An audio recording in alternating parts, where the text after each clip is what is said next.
one of the things that I start doing is I teach people, or I lead workshops on immigration, trying to build both community, using immigration as a tool to build community, and also to work on immigrant and student identity. I start by working with the teachers and sharing personal stories. The reason to share personal stories is the following. Once a person shares a personal story, whether they are immigrants or not, it may be that they are a second generation or even third generation. But most people in this country, other than Native Americans, of course, and the descendants of people who were brought to the United States as slaves, who could not tell a history of immigration, a story of immigration, everybody else has, at one point in their life, a story of family immigration to tell. We encourage teachers to share their personal stories. Of course, they are not required to share them. Nobody is forced to share a story. But sharing the personal stories, while it requires a certain level of personal disclosure and it opens you up for vulnerability, it allows us to identify common themes. Once you start identifying the common themes in the classroom, whether it's with your students or as teachers or with your colleagues in another professional context, once you start identifying those common themes, then you can build on those themes. And by building on those themes, I mean building community, building a community of respect. In the classroom, it will be a community where the teacher respects students and where students respect each other. Building a community on themes of immigration may mean identifying that whether we came willingly or not so willingly, whether we were refugees or we chose to come to this country for an economic or personal opportunity, many of the themes that we will identify are themes of resilience, of hope, of difficulties, of acclimating to the acculturating or assimilating to the United States. Building on those things, identifying those common themes, is a way of saying, you see, your story may be unique in that it affects your identity, but it's not the only one. We have similar stories, we have similar personal stories of immigration. Part of the professional development then is to create those immigrant stories, then addressing immigration myths and realities, and going into immigration history. One of the reasons why we insist so much on teaching about the myth versus the reality and teaching immigration history is I don't believe that we can really reclaim the narrative about immigration. We cannot bring the conversation into a positive conversation if we don't know what we are talking about. There is a lot of ignorance about immigration history. Once we go over the main thoughts or the main points, the main moments of immigration history in the United States, we realize, and then we can make a point of the fact that much of what is happening today is the result of policies and decisions that were made some time back and that could be easily corrected. For example, the issue of what is today considered undocumented or illegal immigration. If you trace back our immigration history to 1965, you really can start looking at the issue of undocumented immigration there. That is only 55 years ago. when there is a change on how we process or consider immigrants people who come from Mexico and cross the border. They used to come to the United States simply to work. They were not considered immigrants. They were considered laborers. They were temporary workers. They were allowed to cross back and forth, and they worked for a while, usually in seasonal work, and then they would go back. Once in 1965, the law changed, and immigrants from Mexico, or rather, again, workers from Mexico were considered immigrants. They decided to stay because they could not cross back and forth. That is when the problem that we have today became a real issue. So if we understand the history, we can see where over the years, many times, the changes in immigration were reflecting of particular economic situations in the United States or particular political moments. And that is an indication that, once again, when we consider changes to policy, we need to consider that changes to policy need to be responsive to the realities in the ground.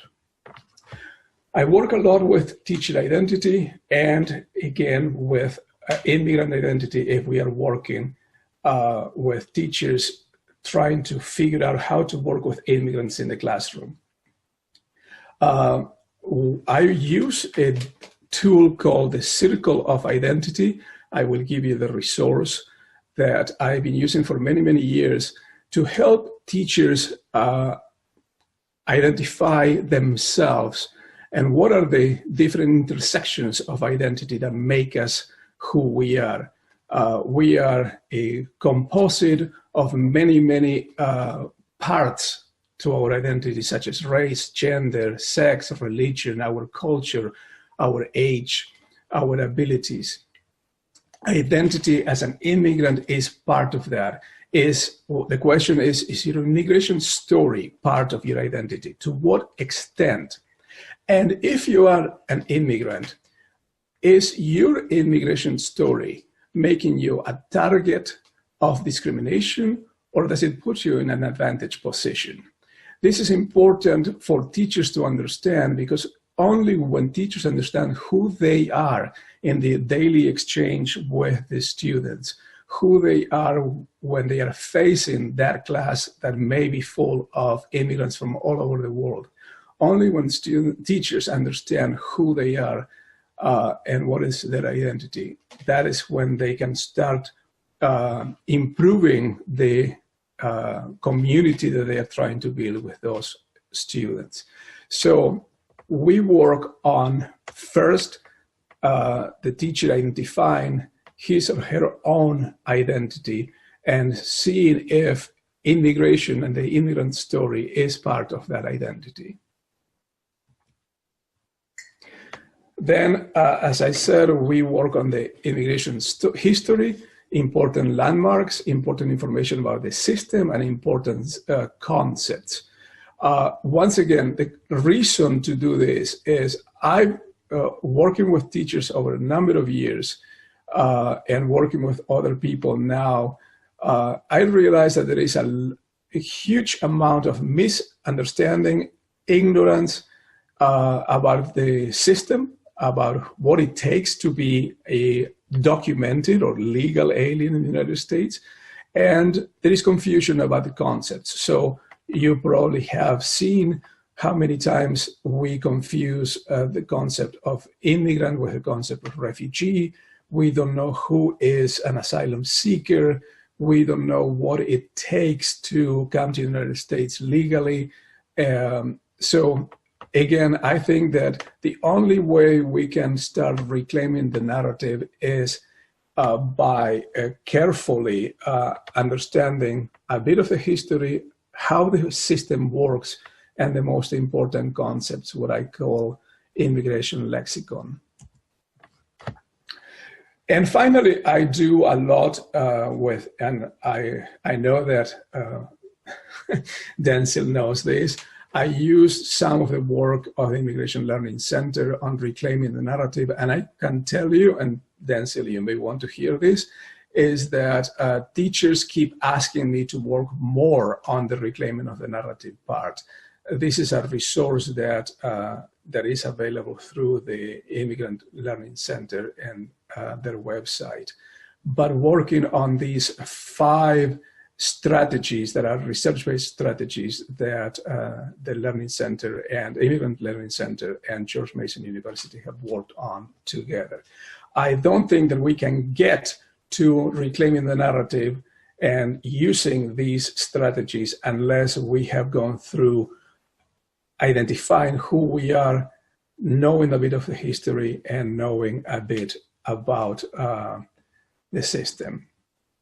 So finally, we come to how we use it in the classroom with students. And I will say, working as I have worked for many years with adult education, with publicly funded adult education programs, one of the first things that we need to understand is that while in the K-12 system, you may have your students many hours a day and so many hours a week, in adult education, we only have them 2 or up to 6 hours a week.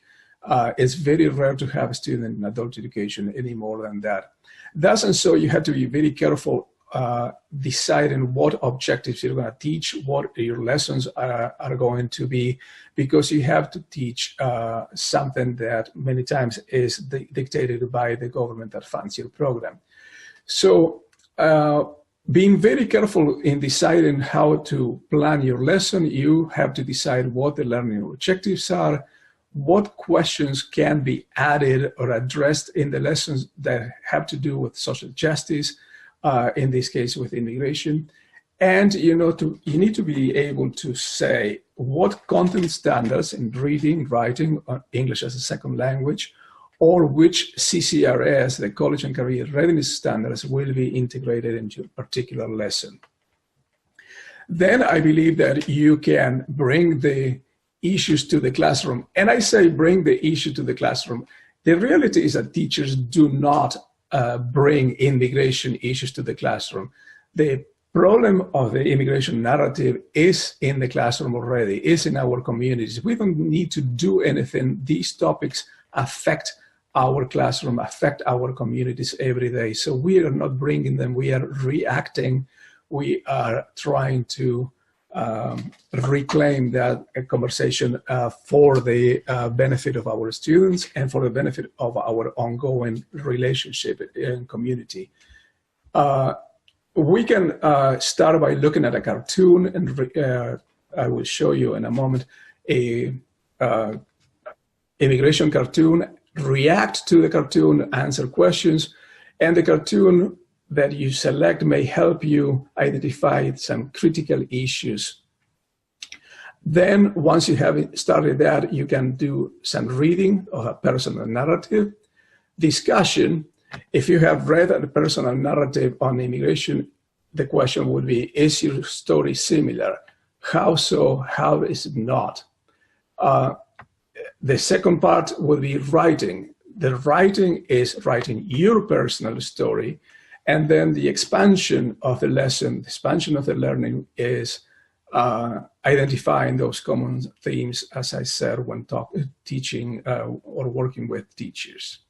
So I'm showing you a few cartoons or a photograph, and you can ask questions, and this is important in any level of education. These questions can be to generate thoughts, to do critical thinking, and to do some expansion of knowledge. And reading, I use normally readings from the change agent, and you can give students a short reading or a longer reading. Longer readings are ideal for reading circles, where every member of the circle has a particular task, such as looking for meaning, looking for main ideas, or simply identifying the meaning of a particular word that the team doesn't know, the group doesn't know. So this is a way of doing something that otherwise you would do such as teach reading or teach essay writing, but making the topic the immigration narrative. Finally, I will suggest that in writing stories, we write our own story of how asking the question, how the immigrant journey affect your identity, and how does the current rhetoric affect your identity.